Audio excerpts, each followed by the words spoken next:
Alegria, gente, a gente está aqui hoje de novo, nossa família, né? Essa família maravilhosa que nós somos.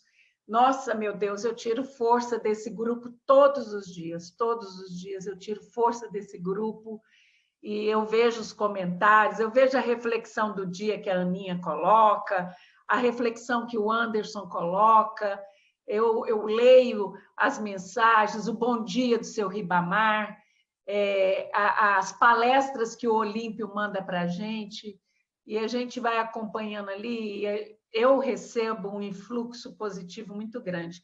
Então, às vezes, a gente está um pouco para baixo, são tantas as provas que todos nós, todos, sem exceção, temos sido defrontados. Eu acho que agora, nesse momento, Jesus está perguntando assim para nós: vamos ver como está a sua têmpera, né? Você já teve muita teoria, vocês já aprenderam, vocês frequentaram o centro muito tempo, vocês ouviram muita palestra, vocês ouviram muita coisa, vocês aprenderam muita teoria. Então, vamos ver como que está isso. E a gente está sendo colocado à prova, todos nós. Eu acredito que não tenha nenhuma família aqui nesse grupo que não passa pelas suas experimentações, pelos seus desafios, pelos seus conflitos, né? Mas a única coisa que eu consigo fazer para mim, que é um aprendizado que o Hans me passou, e sempre quando eu estou com algum amigo, companheiro aqui do grupo que me procura no particular, falando desses momentos difíceis pelos quais eles estão passando também, eu passo o mesmo conselho. O Hans fala assim para mim: minha filha, um dia de cada vez, um dia de cada vez. É um passo atrás do outro. Não tente abrir as pernas mais do que você consegue. Não fica preocupado em demasiado com o futuro. Olhe para o futuro como quem olha por uma estrada a qual você vai passar agora. Não fica olhando lá na frente, não, porque senão a gente não dá conta, né? Então, é viver o momento presente e tentar tirar o melhor desse momento presente. Então, assim, esses dias eu estava olhando um perfume que o Euler me deu e eu fico guardando esse perfume para ver Deus, né? Falei: para que eu vou guardar esse perfume? E se depois eu for ver Deus e o perfume ficar para trás? Então, é usar agora. É usar minha melhor roupa agora, é usar o meu melhor sorriso agora, é usar a minha melhor palavra agora, o meu melhor gesto. Aliás, antes de ontem foi o dia da gentileza, né? É tão bom a gente lidar com alguém gentil, é tão bom a gente receber uma gentileza, sabe?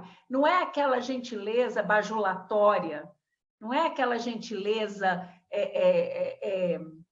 especulativa que espera ganhar alguma coisa em troca. É um gesto de gentileza espontâneo, sabe?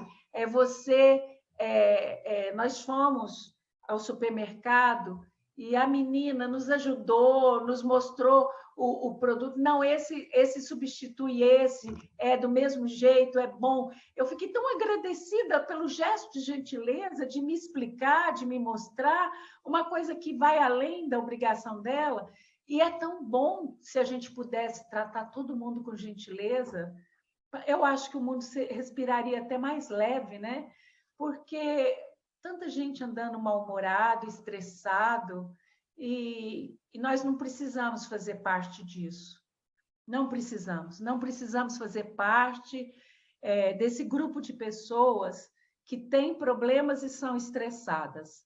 Nós podemos, sim, continuar no grupo de pessoas que temos problemas, mas que somos gentis, que temos problemas, mas que temos fé, que temos esperança, né? Então, a gente vive muito melhor, a gente consegue respirar melhor e os dias se tornam mais leves, porque eu tomo por base a Marisa, com o que ela passou nesses últimos tempos, com outras pessoas aqui do grupo que estão passando tantas dificuldades tão pesadas E se essas pessoas ficassem agrupando todos os problemas, vivendo tudo... Não, então é um dia de cada vez, né? E agora que são 20 horas, a gente olhar para dentro da gente, buscar Deus dentro da gente e dizer, Senhor, muito obrigado por esse dia. Eu venci esse dia.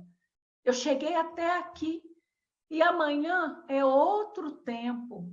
Amanhã é outra coisa. Eu não vou pensar nas provas de amanhã. Eu não vou pensar nos problemas que eu tenho que resolver amanhã. Isso é bíblico. Jesus ensinou: a cada dia basta o seu mal. Não adianta a gente ficar sofrendo pelo que nem aconteceu ainda. Quantos de nós aqui não éramos viciados? A Neide estava conversando isso com a gente sexta-feira.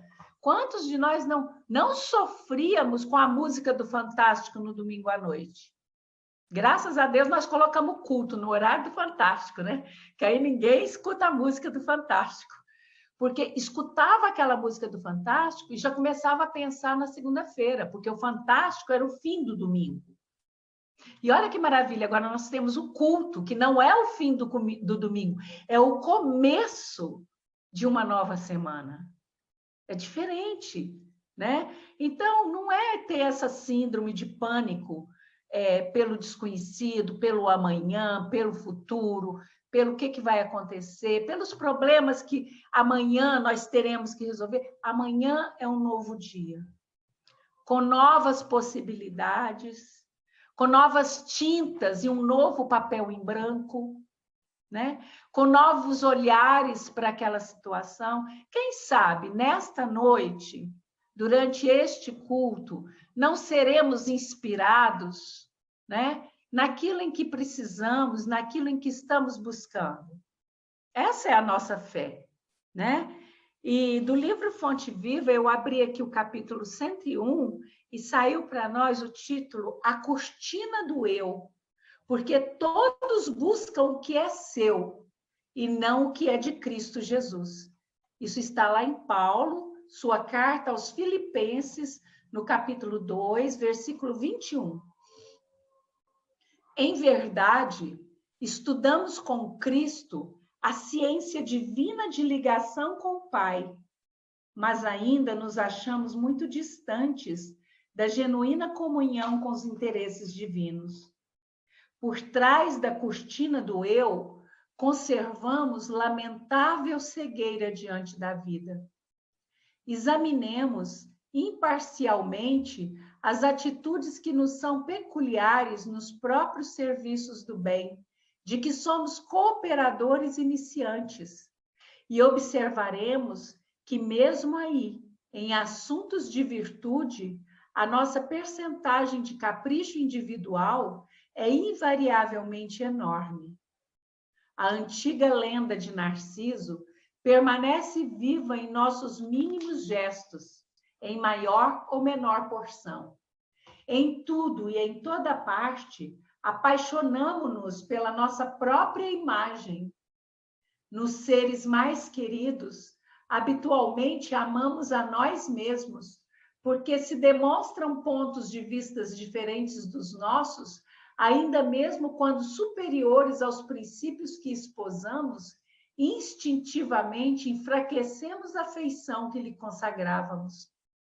Nas obras do bem a que nos devotamos, estimamos, acima de tudo, os métodos e processos que se exteriorizam do nosso modo de ser e de entender, porquanto, se o serviço evolui ou se aperfeiçoa, refletindo o pensamento de outras personalidades acima da nossa, operamos quase sem perceber a diminuição do nosso interesse para com os trabalhos iniciados.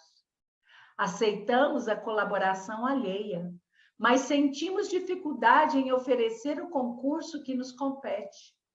Se nos achamos em posição superior, doamos com alegria uma fortuna ao irmão necessitado que segue conosco em condição de subalternidade, a fim de contemplarmos com volúpia as nossas qualidades nobres no reconhecimento de longo curso a que se sente constrangido, mas raramente concedemos um sorriso de boa vontade ao companheiro mais abastado ou mais forte, posto pelos desígnios divinos à nossa frente. Em todos os passos da luta humana, encontramos a virtude rodeada de vícios e o conhecimento dignificante quase sufocado pelos espinhos da ignorância, porque, infelizmente, cada um de nós, de modo geral, vive à procura do eu mesmo. Entretanto, graças à bondade de Deus, o sofrimento e a morte nos surpreendem na experiência do corpo e além dela, arrebatando-nos nos vastos continentes da meditação e da humildade, onde aprenderemos pouco a pouco a buscar o que pertence a Jesus Cristo, em favor de nossa verdadeira felicidade dentro da glória do viver. Então é isso, né? Hoje foi uma experiência para essa cortina do eu, né? Porque o meu candidato é melhor que o seu candidato. E se você não comunga das mesmas crenças que eu e dos mesmos dogmas políticos que eu, então eu te desprezo, eu te deleto, eu te excluo, né? E a gente quer que prevaleça sempre a nossa razão, a nossa superioridade, a nossa sabedoria, o nosso conhecimento. Quantos dentro do lar, entre maridos e esposas, por mais que se sinta na condição de um aprendiz do Cristo, não se sente superior ao outro quando o outro esposa opiniões diferentes, né? E aí, como diz Emmanuel, vem a morte e nos surpreende. E quando a morte nos surpreende, qual não é a nossa surpresa em nos defrontarmos com a nossa real condição espiritual, ainda tão mesquinha, tão sombria e tão insignificante. E aí a gente se reconhecer numa área comum às nossas vibrações, a qual aqui na Terra chamamos de uma forma pejorativa de umbral ou de zona umbralina, mas que nada mais é do que o lugar escolhido pelo nosso ego para permanecer na sua santa e dignificante ignorância. Então, não é castigo de Deus, né? Não é imposição da espiritualidade superior, são escolhas, como a gente está estudando na quinta-feira, né? São o direito de escolher, de optar, que nos leva, às vezes, aos caminhos do sofrimento. Mas nós temos entre nós espíritos bondosos, acolhedores, muito sábios, que estão o tempo todo, eles não dormem, nem têm hora marcada para nos atender.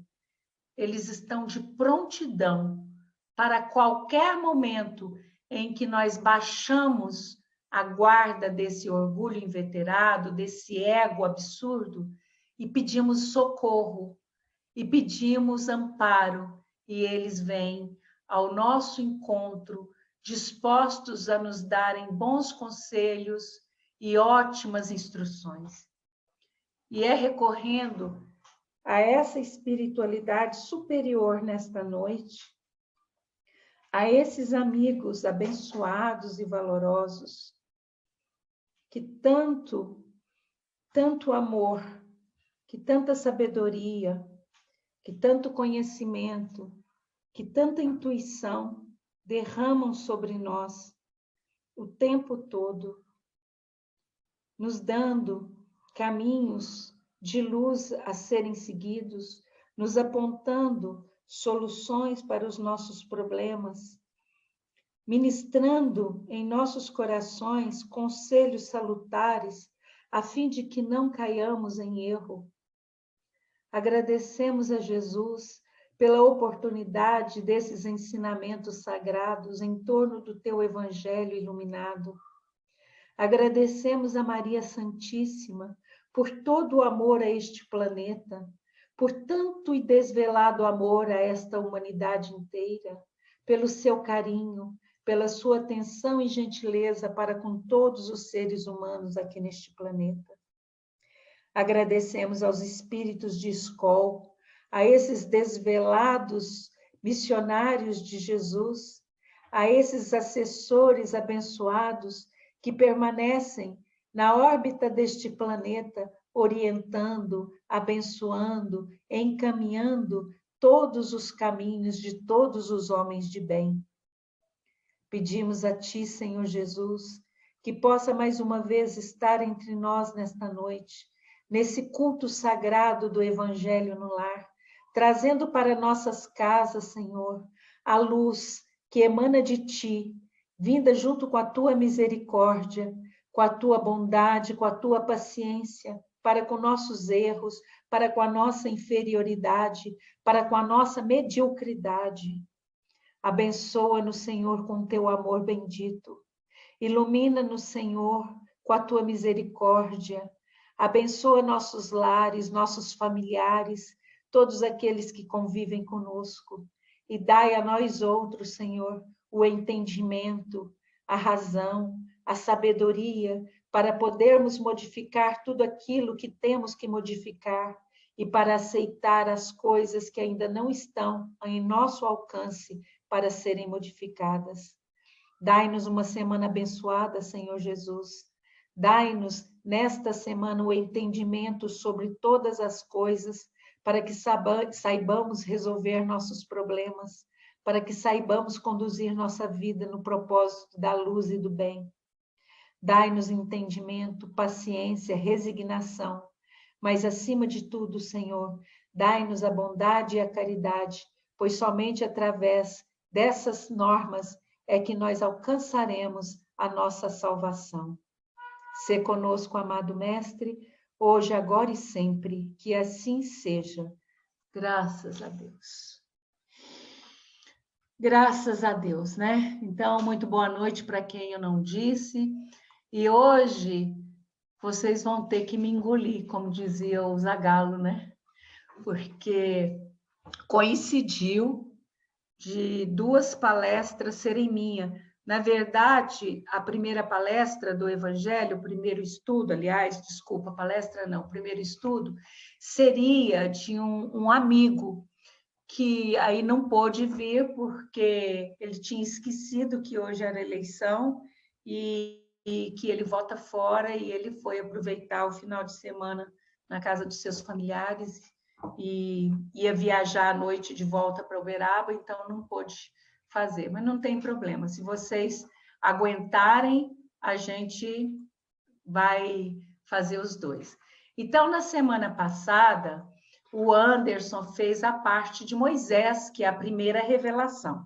Primeiro, vamos explicar por que revelação, né? Como o Anderson nos colocou, a primeira revelação é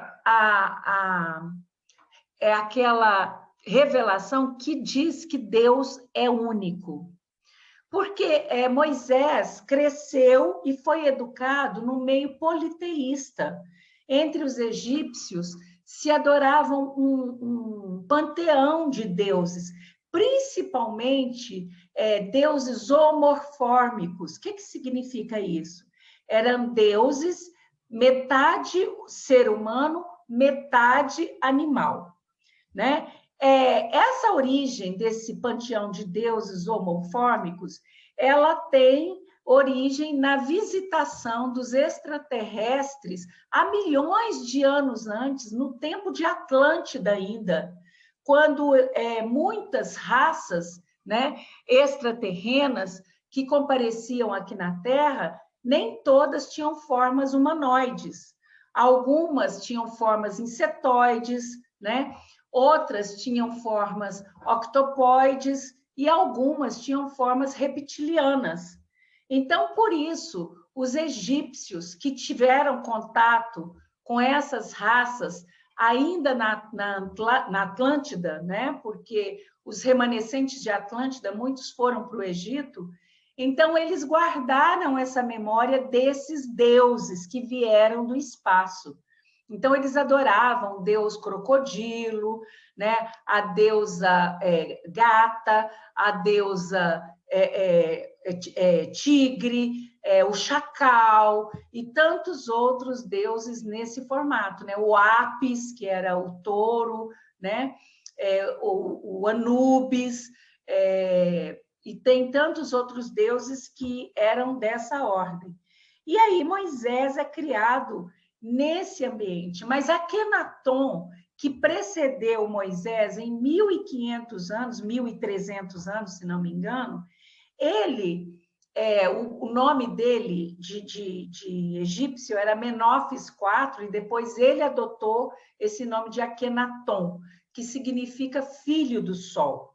Aliás, era Aquetaton, né? E depois passou a Akenaton, filho do sol. E aí ele adorava, ele difundiu o Deus único na forma de um disco solar, né? Então, mesmo Abraão, que teve a revelação vinda de Deus, né, não conseguiu infundir entre os hebreus o monoteísmo. Porque, para quem não sabe, os hebreus eram politeístas. Só que eles tinham Iavé como o Deus maior de todos. E é por isso que vem Moisés. Porque, embora os hebreus tivessem em Iavé o Deus Supremo, ou Atom, ou Amon, não importa o nome, mas eles eram politeístas. Tanto é essa crença, tanto isso é verdade, que o Anderson, na semana passada, nos narra o fato de que quando Moisés se retirou por 40 dias para o Monte Sinai, para poder estar ali em jejum e em meditação para receber as tábuas dos 10 mandamentos, os hebreus se ressentiram da ausência de uma liderança espiritual e fizeram o quê? Um deus, né? O bezerro de ouro, que seria a representação do deus Apis, né? Por que o deus Apis? Porque o deus Apis era o deus da fartura, era o deus da prosperidade. Eles estavam no deserto, eles tinham, embora eles tivessem o maná, eles tinham a saudade de outros alimentos, de outras coisas. Então, eles constituíram o deus Apis, que era o deus da prosperidade. Mas os hebreus, nem Abraão conseguiu fazer com que eles fossem monoteístas. A história ela é muito tendenciosa e baseada muito em mitologia, né? Então, agora, as novas descobertas, os novos achados arqueológicos, principalmente os papiros encontrados no deserto de Qumran, né? Tem trazido revelações cada vez mais surpreendentes e cada vez mais próximas do que a espiritualidade nos aponta. Então, essa foi a primeira grande revelação, que Deus é um só e que todos os outros deuses, eles nada mais são do que espíritos que interagem com a humanidade. Hoje, atualmente, nós somos politeístas. Eleusa, balança a cabeça aí com 5, não, que eu estou te vendo. Neire também. Nós somos politeístas ou não? Somos, não somos? Por que somos politeístas? Vamos analisar os cristãos. Os cristãos acreditam no único Deus? Balança aí, Neire e Eleusa. Acreditam no único Deus. Mas e os santos? Não seriam os santos deuses? São deuses. Do ponto de vista, se você colocar num parâmetro a crença dos cristãos hoje nos santos e a crença dos hebreus na antiguidade nos deuses egípcios ou nos deuses hindus, não importa, é a mesma coisa. Nós acreditamos em santos, nós acreditamos nos orixás, nós acreditamos nos devas, nós acreditamos nos espíritos superiores e os tratamos como deuses. Embora eles são os primeiros a rebater isso. O que nós estamos transformando o Chico Xavier? Vamos refletir. E nós temos deuses vivos. Temos deuses vivos, né? Divaldo Franco, Haroldo Dutra, que começam a ser adorados por nós. Então, nós temos que ter cuidado com o limite, né? Desse fanatismo, para não esbarrar, para não cair nesse precipício. E aí vem Jesus, vem o Cristo. E aí o Cristo faz uma segunda revelação, né? Então, é isso que nós vamos estudar, mas eu acho que nós vamos estudar o Cristo para o resto de novembro. Não dá para falar de Cristo no domingo, né? Então, eu comecei hoje falando do Cristo, né, de uma forma mais genérica, né? Primeiro, eu já quero trazer esclarecimentos oportunos, já comecei com polêmica, né? Trazendo algumas polêmicas. Então, eu vou trazer outras polêmicas para poder despertar o nosso pensar, o nosso refletir. Eu não quero que vocês digam que eu estou certa, nem que eu estou errada. Mas, à medida que eu for trazer algumas revelações, alguns estudos, eu quero que vocês pensem comigo, porque eu também estou pensando a respeito de tudo que vai me sendo trazido, né? Então, nós não estamos aqui defendendo tese, nem estamos pretendendo firmar pontos doutrinários novos sobre o Divino Mestre. Nós estamos tentando apenas trazer algumas informações, principalmente relativa a algumas atividades, atitudes de Jesus e estados de espírito do Excelso Príncipe. Por exemplo, o Excelso Príncipe quebrar o pau no templo e destruir tudo. Então, vamos tentar entender um pouco dessas atitudes, né? E se essas atitudes realmente se ajustam à elevada contextura espiritual do nosso mestre. Outra coisa, cabe a cada um de vocês achar justo, certo ou inverossímil as colocações que eu fizer nas próximas semanas, porque hoje vai ser light. Hoje está tudo bem, não tem polêmica, né? Mas cabe a vocês achar justo, achar certo, achar errado essas colocações, né? O que, sem dúvida, vai estar de conformidade, aí aqui não é palavra minha, é do Ascan, tá, gente? De acordo com o próprio grau espiritual de cada um, né? Então, cada um vai receber essas palavras, vai entendê-las, vai assimilá-las de acordo com o seu próprio grau espiritual, né? E, em verdade, todos nós vamos descobrir dia a dia que ainda sabemos pouquíssimo, muito pouco. Nós não sabemos nada do Cristo biológico, quanto mais do Cristo sideral. Ele mesmo falou, como que vocês querem que eu fale das coisas do céu, se nem das coisas da terra vocês conseguem entender? E são palavras dele, né? Então, a gente sabe muito pouco da natureza sideral de Jesus.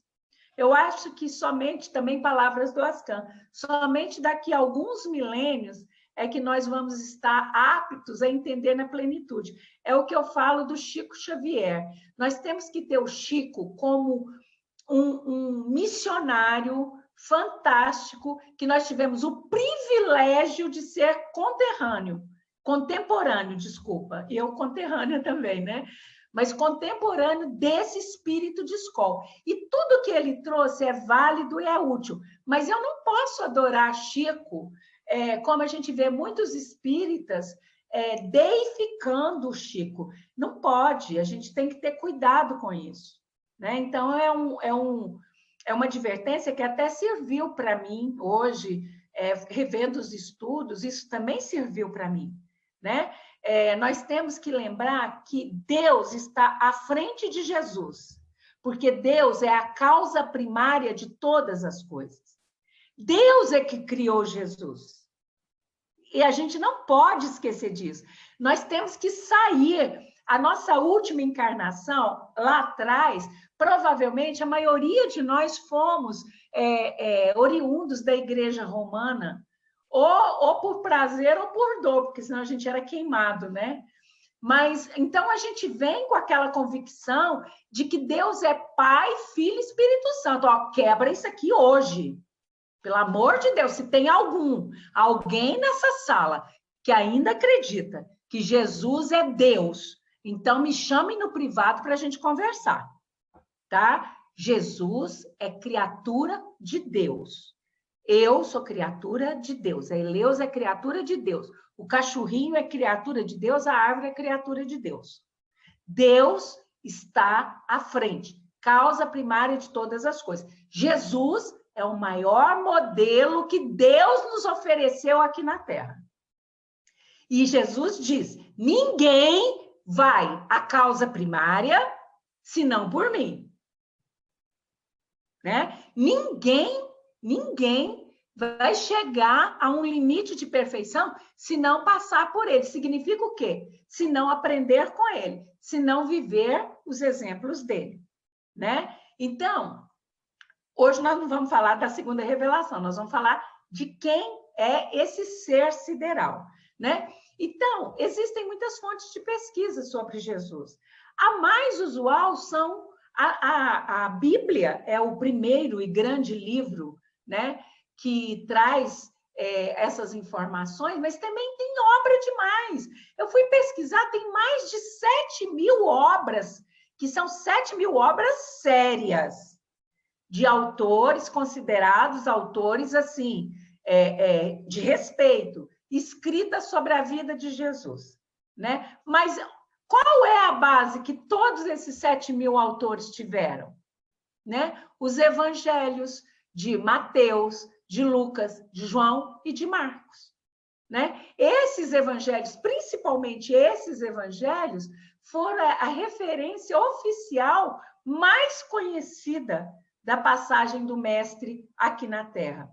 Historicamente, todas as vezes que nós vamos citar a história dos hebreus, que nós vamos citar os romanos, principalmente o domínio romano sobre os hebreus. Todas as vezes que nós vamos citar qualquer aspecto relativo à história no tempo de Jesus, nós temos que recorrer principalmente ao historiador Joséfo, porque ele é considerado um historiador oficial daquela época, né? E, portanto, respeitado. E ele tem, na sua obra, ele tem um livro que se chama Antiguidade dos Judeus. Essa obra foi escrita 93 anos depois de Cristo. E nessa obra tem um relato histórico, né, que Joséfo faz, que ele autentica a existência do mestre. Né? Ele dá referência da existência de mestre. Ele diz o seguinte nessa obra: nesse tempo viveu Jesus, um homem santo, se homem pode ser chamado, porque fez coisas admiráveis, que ensinou aos homens, e inspirado recebeu a verdade. Era seguido por muitos judeus e gregos, foi o Messias. Se ele tivesse falado assim, nesse tempo viveu um Messias, aí eu não poderia dizer que esse relato se tratava de Jesus, porque tinham milhares de Messias, milhares, e iguais a Jesus no que diz respeito a ser filho de uma virgem, a morrer crucificado, a fazer milagres, tinha muitos, viu, gente? Pasmem vocês. Leiam a história que vocês vão encontrar fatos narrando que tinham muitos messias nessa condição, mas somente Jesus permaneceu, porque ele era o verdadeiro Messias, né? No que diz respeito às fontes de pesquisa sobre Jesus dentro do Espiritismo e até mesmo na história, no Espiritismo nós vamos nos basear principalmente nas obras de Emmanuel e André Luiz, que, para mim, Vânia, são fontes seguras, né? E também, historicamente, tem uma carta de Públio Lentulus que diz que, quando ele foi presidente da Judéia, ele narrou ao imperador a existência desse mestre, do mestre Jesus, né? E descreve. Existe muita controvérsia, porque eu sou historiadora e quando eu fui pesquisar esse aspecto, não hoje, há muito tempo atrás, eu não encontrei em nenhum lugar que Públio Lentulus tivesse chegado a ser presidente ou governador de alguma faixa de domínio na Judéia. Eu não encontrei essa informação histórica. Essa informação tem na internet, roda por aí, mas eu não encontrei. Eu só trouxe porque é conhecida de várias pessoas essa carta belíssima de Públio Lentulus, que se não foi real, pelo menos o teor da história da carta é maravilhoso e vai de encontro ao que aos discípulos e mesmo Joséfo fala a respeito dele, né? Então, dita essas fontes, eu quero que vocês saibam a etimologia da palavra Cristo. É uma palavra que vem do grego, Christos, né? Então, essa palavra, ela quer dizer literalmente ungido, né? É uma tradução, essa palavra Christos, porque vocês sabem que o hebraico, ele foi traduzido para o grego, né? Então, quando houve essa tradução, eles se depararam com uma palavra hebraica que chamava-se Mashiach. Mashiach. Essa palavra Mashiach é a mesma que nós chamamos de Messias. E foi essa palavra que, ao ser traduzida para o grego, deu a origem à palavra Christos, tá? Mas no latim tem uma outra referência também. No latim, Cristo quer dizer o mensageiro. O mensageiro, aquele que veio trazer uma mensagem. E eu até quero perguntar ao Ascan, o Ascan se refere direto a Jesus, ele chama Jesus pelo seu nome, né, Yoshua, e ele direto se refere a Jesus como mensageiro. Eu quero até perguntar, né, qual é essa origem. Os títulos de Jesus, né? Cristo, que eu já falei, que significa ungido, a própria palavra ungido, ungido de Deus, o ungido do Senhor. Unção era um costume hebraico, né? E era tradição entre os hebraicos ungir com óleo, ungir com azeite. Significava que a pessoa estava sendo abençoada, né? Que estava livre de pecados. Então, ao ser chamado de ungido, significava que Jesus era abençoado, era livre de pecados. Filho do homem, esse era o título favorito escolhido por Jesus, né? Ele mesmo se auto-intitulava como filho do homem, né? Esse título foi usado 12 vezes por Jesus no Evangelho de João e 70 vezes nos Evangelhos sinóticos, né? Então, é um título com dois sentidos distintos no Antigo Testamento.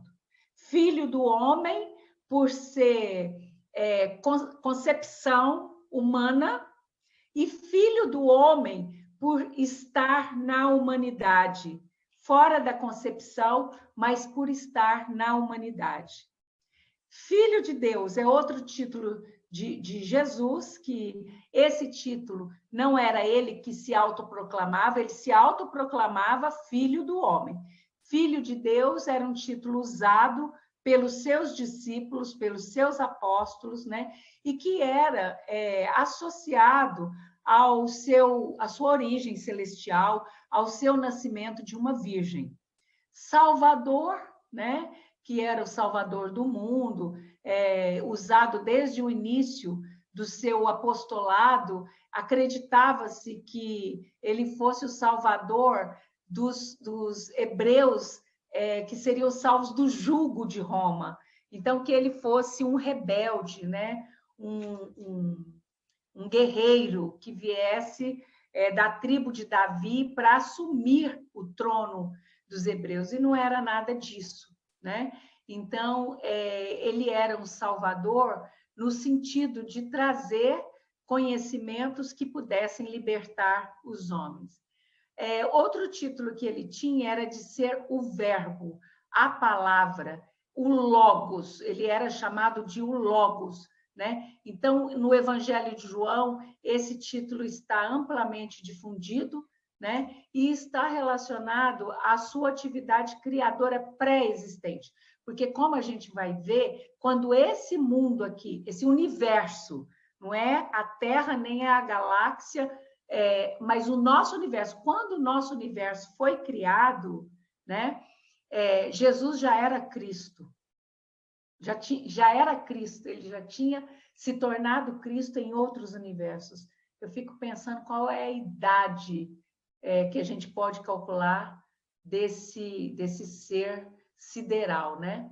Bom, diferenças quanto a Jesus entre os espíritas. Nós temos diferenças entre nós em relação à divindade de Jesus? Quando a gente diz que Jesus é Jesus, o Filho de Deus, nós não temos divergência.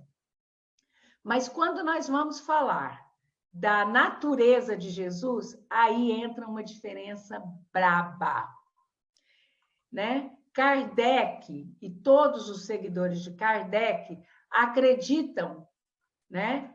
Como eu acredito, que Jesus tenha tido um corpo físico gerado sob os impositivos das leis físicas da Terra. Ele respeitou essas leis físicas. Lei de concepção, de parto, de desenvolvimento biológico, de crescimento, de amadurecimento físico. Todos essas contingências, esses impositivos, né, sujeitos às leis físicas da vida carnal. Então, essa é a crença dos seguidores de Kardec. Mas tem muitos irmãos, né? Aqui no Brasil, São José do Rio Preto tem muitos irmãos, Brasília tem, né? Que acreditam em Rusteng. É aquela história, gente. A minha crença não pode ser comparada com a crença de outro, porque nós temos leituras diferentes, nós estamos em estágios diferentes de estudo, nós estamos em estágios diferentes de amadurecimento espiritual, de entendimento. Eu penso que lá na frente nós vamos chegar a uma conclusão que tanto Kardec quanto Rusteng estavam certos, e que nós é que fomos bobos e ficamos brigando aqui embaixo para defender nossos pontos de vista, né? Mas então, o que Rusteng defende? Ele defende que essa teoria, essa tese está lá nos 4 evangelhos, que é o livro dele, né? Que Jesus tinha um corpo fluídico, não era um corpo carnal. E eles usam, por exemplo, aquele fenômeno no Monte Tabor, onde Jesus aparece ao lado de Moisés e Elias, numa condição de translúcido, né? Eles usam esse episódio, usam também o episódio após o Pentecostes, né? Da transposição de Jesus, eles usam o episódio de Jesus andar sobre as águas para poder justificar o seu corpo fluídico. Eu só trouxe essa divergência aqui para vocês entenderem onde estão as principais divergências entre os kardecistas, os kardecianos e os rustanguinenses. Nada que seja grave, nada que torne os dois grupos inimigos, muito pelo contrário. Nós temos que estudar muito e abrir nossa mente para novas revelações que vai nos mostrar no futuro que ambos estavam certos. Tá certo? Aqui à esquerda, Kardec, à direita, Jean-Baptiste Rustang. E sobre o nascimento de Jesus, né? Então, nós temos muitas discussões. No próximo domingo, nós vamos ver a linhagem de Jesus. vamos ver a genealogia humana de Jesus, mas a gente tem que entender que as discussões sobre essa linhagem terrena de Jesus, ser da origem de Davi, José é de Davi, Maria é de Davi, não sei o quê, isso é de somenos importância, né? Vem em segunda, constitui um conhecimento à parte, porque o aspecto mais importante que a gente deve levar em conta é a vida de abnegação, de sacrifício e principalmente os ensinamentos do Cristo. Se ele nasceu em Belém ou Nazaré, conforme tem divergências, né? Se ele nasceu num lar ou numa manjedoura, se ele tinha corpo físico ou fluídico, se ele praticava milagres ou trivialidades, né? Tudo isso são circunstâncias incapazes de influir no conteúdo do seu evangelho, que é o mais avançado código de leis de aperfeiçoamento espiritual. A gente tem que deixar de lado os demais ensinamentos, dogmas que estão nos evangelhos e nos prendermos ao código moral, porque esse vale para qualquer religião, vale para qualquer crença. Por exemplo, amar o próximo como a ti mesmo, amar a Deus sobre todas as coisas, não julgar o próximo, atirar a primeira pedra quem estiver livre de pecado, né? Dar a César o que é de César, a Deus o que é de Deus, o óbolo da viúva, o bom samaritano e vários outros ensinamentos, como as bem-aventuranças, que são código moral sideral, cósmico. Em qualquer parte do universo prevalecerão esses códigos. Então, na primeira revelação, nós temos a tábua dos 10 mandamentos. Como disse o Anderson, essa tábua dos 10 mandamentos, ela não vem ser desconsiderada por Jesus. Ela vem ser aprimorada, aperfeiçoada, né? Com esse código de leis morais. Agora, uma coisa que é bom que a gente entenda são as dificuldades relacionadas ao corpo físico de Jesus aqui na Terra, né? Então, veja bem, ele teve que mobilizar todos os recursos possíveis para evitar uma desencarnação prematura. Por isso que ele só recebeu a essência crística. Veja bem, levou 1000 anos para preparar um perispírito adequado ao seu corpo aqui na Terra. Então, ele recebeu um corpo físico imensamente especial, mas ele só recebeu a essência crística aos 30 anos de idade. E por que só aconteceu isso naquele rito de passagem, que a gente chama de batizado, né? O rito de passagem. Por que só aconteceu isso aos 30 anos de idade? Porque a sua carne se ressentia, apesar de ter recebido uma preparação especial, a sua matéria se ressentia do potencial elevado das vibrações siderais, emitidas pelo seu espírito. Gente, pelo seu espírito angélico, crístico, excelso. Então, o seu corpo levitava, o seu corpo translucidia, o seu corpo meditava, ele se evaporava, ele andava nas águas. O seu corpo não conseguia segurar o seu espírito. Então, os espíritos superiores nos ensinam que Jesus vivia em alguns minutos, como ele passou lá no deserto. Imagina o que ele não sentiu no deserto. Ele vivia em alguns minutos os pensamentos, as emoções, as angústias, as ansiedades que nós humanos não conseguiríamos viver numa existência. O nosso pensamento de toda uma encarnação era 1 segundo do pensamento de Jesus. Como que ele podia ter mais tempo na Terra? Né? Então, ele tinha muitas dificuldades em relação ao seu corpo físico. O ritmo do metabolismo de sua vida espiritual ultrapassava o limite da sua aura, né? Então, os seus raciocínios transbordavam para fora do tempo e do espaço, exaurindo o cérebro dele. Então, ele lia todos os pensamentos à sua volta, e é claro que ele sabia tudo que passava pela mente dos seus apóstolos, dos seus discípulos, de Judas, de Herodes, ele sabia tudo. E ele não conseguiria segurar esse metabolismo, ele tinha fenômenos como ele teve, por exemplo, a sudorese de sangue, né? Então, ele não conseguia segurar essa questão. Então, para encerrar essa parte de hoje, né, o séquito de Jesus era composto somente... Quantos milhões de cristãos somos hoje? Quantos milhões de cristãos somos hoje?